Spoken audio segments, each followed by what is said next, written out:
예, 여러분 반갑습니다. 어반입니다. 오랜만에 이거 한번 해볼까? 아, 요즘 언제 와도 병신 같네.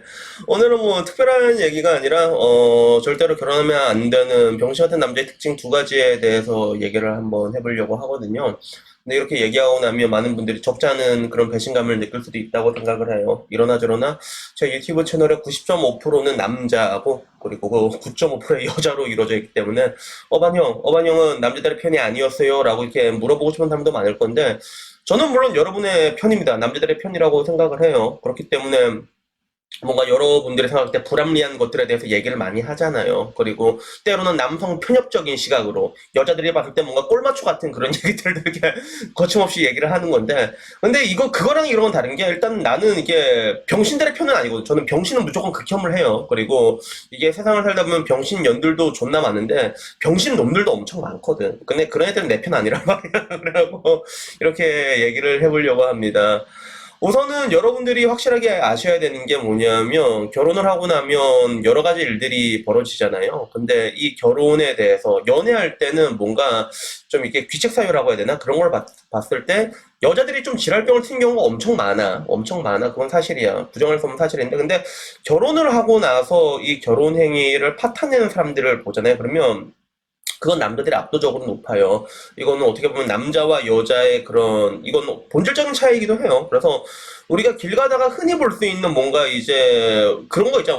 내가 이 동네에 미친년이 이렇게 많은 사람들 있잖아. 그래서 뭐 이게 뭐 이게 예의 없고 싸가지 없고 그리고 또 이기적이고 이런 사람들 보면, 길거리 가다가 만나는 그런 사람들은 거진 다 여자거든요. 사실 열의 여덟은 여자란 말이야. 근데 반대로 봤을 때 진짜 길 가다가 미친놈을 봐. 저건 진짜 미친 또라이 새끼인데 이러잖아. 그건 거진 다 남자란 말이야. 그래서 이게 남자 여자의 핵심적인 차이거든요. 그러다 보니까 결혼을 해도 이게 고스란히 나타나는 그런 경향이 있는 것 같아요. 그래서 이게 결혼 생활을 파탄내는 미친 짓을 하는 건 거진 남자들이 되게 많은데, 결론적으로 말하자면 이게 두 가지라고 했죠. 이런 남자랑 결혼하지 마라, 두 가지. 첫 번째는 책임감이 없는 남자고요. 두 번째는 충동 제어 조절을 못하는 남자. 전 이 두 개를 이렇게 얘기하고 싶어요. 그래서 책임감이 없는 남자란 건 뭐 어떤 거면 말할 필요도 없겠죠. 그래서 나도 이 책임감에 대해 가지고 많은 것들을 느꼈지만서도, 어느 날 제가 한 분한테, 이게 제 나름대로 주변에도 훌륭하신 분들이 있으니까 어르신들한테 결혼하고 이렇게 여쭤본 적이 있단 말이에요. 왜 나이가 이러다 보면 다들 결혼 얘기를 하니까. 그럼 나는 늘상 결혼 얘기를 하면 이게 좋은 아버지가 될 자신이 없다라고 얘기를 했거든요. 그래서 우리 아빠한테도 그랬어. 아빠한테가, 야 어머나 너는 결혼 안 할 거냐, 생각이 없는 거냐. 그러니까 나는 뭐 아빠처럼 좋은 아빠가 될 자신도 없고, 그리고 평생 안맞방 한 번 갈 자신도 없고 이렇게 얘기를 했거든. 그러니까 아버지는, 그러니까 그러더라. 아버지 날 보내 하면 팍 치더니, 그럼 그냥 한번 다녀오면 안 되겠니? 이렇게 얘기를 하는 거야. 아빠는 그렇게 얘기를 하고, 다른 분들은 또 어떤 얘기를 하시냐면, 이게 자기도 똑같은 고민이 있었다고 하더라고요. 이게 젊었을 때는 내가 좋은 아버지가 될 수가 있을까라고. 그리고 그때는 이게 다 젊었을 때 결혼하니까 20대 중반 얼마나 혈기왕성해. 근데 이게 자식을 낳고 나니까 그 자식들이 나를 이렇게 책임감이라는 게 올바른 길로 인도하더라라고 얘기를 하더라고요. 그래서 방금 전 말했던 이제 안맞방에 빗대어서 다시 설명을 하자면, 내가 생각해도 그래. 그게 뭐냐면, 저는 원래 좀 겁이 많다고 했잖아요. 그래서 만약에 안맞방을 간다면, 그래, 안맞방을 간다.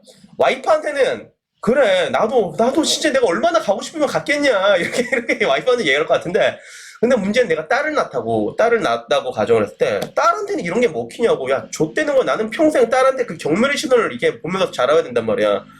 와, 그게 얼마나 무서워, 그게. 그래서 이런 것도 하나의 책임감이 되나? 그런 것 같아요. 그래서 그런 상황들이 너무나 무서운 것들이야. 그러면, 야, 굳이 내가 그렇게까지 안맞방을 가야겠냐? 에라이, 야동이나 뭐 딸이나 진짜 이렇게 되겠지, 뭐시에요. 그렇게 될 것 같은데, 이런 책임감이, 근데 굳이 이런 거 말고도 이게 가장 남자의 그런 기본적인 역할에 가장 동반되는 것들이, 남자의 그런 가정에서 가장 기본적인 역할은 뭐예요? 돈 벌어오는 기계잖아. 돈 버는 기계잖아.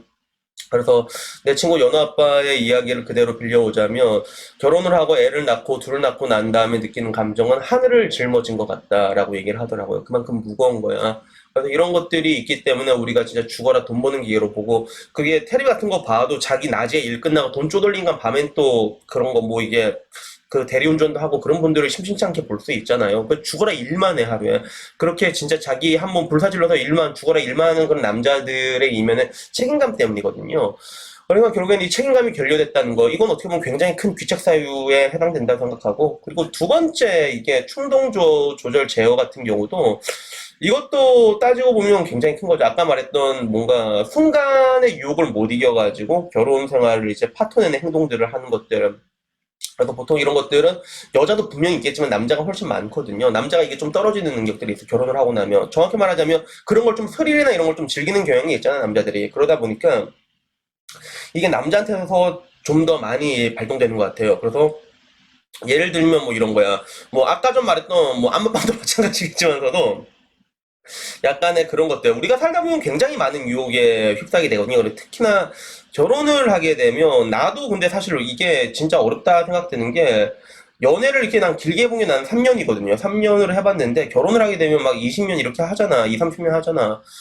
한 사람이랑 그렇게 살다 보면 굉장히 많은 일들이 있어가지고 나는 내 친구들이 보면 지금 결혼을 하고 연애 기간까지 포함하면 20년 채운 애들이 있거든 진짜로. 그래서 그러다 보면 진짜 대단해, 진짜 대단하다는 생각이 든단 말이야. 굉장히 많은 일들이 있을 거 아니야. 그래서 그때쯤 한 20년 전이면 권태기도 다 초월을 하더라고. 그래서 그렇게 되다 보면 굉장히 많은 유혹들에도 이렇게 쉽게 이렇게 뭔가 일탈을 꿈꾸게 되니까 사람이란 동물이 특히 남자들도 그런 게 더 크잖아. 그게 뭐 여자들도 그런 게 있겠지만 그러다 보니까 뭐 괜히 옆집 아줌마에게 껄떡거린다거나 요즘 굳이 그런 게 아니더라도 뭐 오피스 와이프라는 개념이 있잖아요. 그래서 여러분들도 이게 아셔야 되는 게 그 오피스 와이프, 오피스 허스밴드 이게 존나 많아 진짜 존나 많아요. 그래서 사람들은 다 아니라고 하겠지. 자기 그래 그러면 이렇게 얘기하는데 이거는 진짜 많아요. 특히나 나이가 들면 들수록. 그리고 둘 다 이게 뻔히 가정이 있다 보니까 걸리기가 쉽지도 않아. 됐나 속전속결이란 말이야. 그냥 잠깐 점심시간에 짬짬 나와가지고 그냥 진짜 폭풍사 싸고 들어가고 그런 사람들 진짜 많아요. 그게. 그런데 이런 것들 결국엔 뭐 아까 말한 그런 관점에서 손이 이게 마주쳐야 소리가 나는 거지만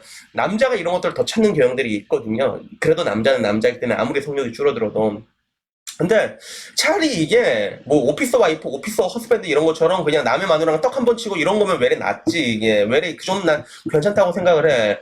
그 진짜 뭐 부부의 세계 나오는 이태호처럼 뭐 아들내미 진짜 보험 약관 대출 받아가지고 명품백 사준 거 이런 것도 우습단 말이야. 남자들이 특히 이게 보면 의외로 주변에 도박 같은 거 해가지고 이게 집안 박살낸 사람들이 되게 많거든요. 그게 그래서 여러분들이 이런 걸 한번 겪어보잖아. 이걸 겪은 여자들이 공통적으로 하는 얘기가 뭐냐면, 야, 씨발, 차라리 바람을 피라고. 차라리 바람을 피라고. 집을 날려먹는단 말이야. 그래서 옛날 드라마 같은 거 보더라도, 옛날 드라마 보면 항상 이게 도박하다가 집문서, 땅 문서 날려먹는 사람들이 나왔는데, 요새는 뭐 굳이 거창하게 뭐 집문서 이게 들고 올 필요가 있나. 그냥 주식 같은 거 하다가 신용위성 몰빵 한번 잘못 쳐도 반대면에 들어가면 다 털리는 거고, 그리고 뭐 비트코인 이런 거 있잖아. 그러니까 이런 것들, 이런 소리를 남자들이 굉장히 즐기는 경향들이 있거든요. 그러니까 이런 조절 같은 걸 제어를 못하게 되면 이런 것들에서, 왜냐하면 이런 것들은 외줄타기 같은 게 있어가지고, 이러나 저러나 왼쪽으로 떨어지든 오른쪽으로 떨어지든 그냥 한번 떨어지면 그냥 완전히 가정이 파탄 난단 말이야. 뒤지는 거거든요. 그래서 이런 것들이 일단 제가 봤을 때 가장 중요한 것들, 여러분이 결혼을 할 때. 반대로, 근데 좀 이게 안타까운 건 뭐냐면요. 방금 전 말한 것들이 있잖아요. 방금 전 말한 거, 뭐 이게 책임감과 그리고 조절 제어 능력. 근데 이것들을 이렇게 확실하게 판단할 수 있는 기준이 없다는 거예요, 그게. 근데 진짜 안타까운 게 이게 왜 하기가 힘드냐면 정말로 한평생을 우리가 가장 기본적으로 이게 사람을 볼 때 느낀 게 그 사람의 과거를 그리면 미래가 보이잖아. 궤적이라고 하잖아. 그런 것들이 이런 것들을 추적하게 되면 보이는 것 같지만서도 근데 정말 일생을 성실하게 근면성실하게 살았던 사람들도 한순간에 그냥 실수로 그냥 가정을 파탄낸 경우가 비일비재하고 반대로 뭔가 진짜 개망나니 같았는데도 안가 방금 전에 책임감 있잖아. 애 낳고 난 책임감 때문에 진짜 좋은 아빠가 된 경우도 비일비재하단 말이야. 그러니까 이거를 파악하려고 해도 파악할 수가 없다는 거야. 그러니까 결혼이 존나 힘든 거란 말이야. 그래서 그게 되게 힘든 거라서 어떻게 뭐 얘기하고 나면 뭔가 고양이 목에 방울 걸기 같은 그런 느낌이 됐는데 제가 생각할 땐 그래요. 그래서 이 두 개. 그래서 반대로 말하자면 남자가 책임감이 있고 이 남자 정말 책임감이 있는 것 같다. 그리고 반대로 이 남자가 정말로 조절 그 제어 능력이 되게 뛰어나다. 그래서 이런 남자의 특징은 뭐냐면 기껏 해봤자 지르는 게 이게 오락현질하는 사람들 있잖아. 그래서 방구석에 골방에 짱박혀 하고 이런 사람들은 크게 사고 진짜 안 치는 경향이 있거든. 그래서 이런 것들이면 어떻게 보면 이 땅에서 가장으로서 충분히 존경받을 걸 자격이 있다고 생각해. 난 사실 그렇게 생각하는데 근데 안타깝게도 지금 현대사회에서는 단지 제가 방금 전 말했던 이 두 개의 능력이 충족되는 것만으로는 가장으로서 뭔가 가장의 대우를 받기에 가장에서 존경을 받기에는 좀 뭔가 좀 약한 느낌이 굉장히 많죠. 그래서 이게 많이 안타깝습니다.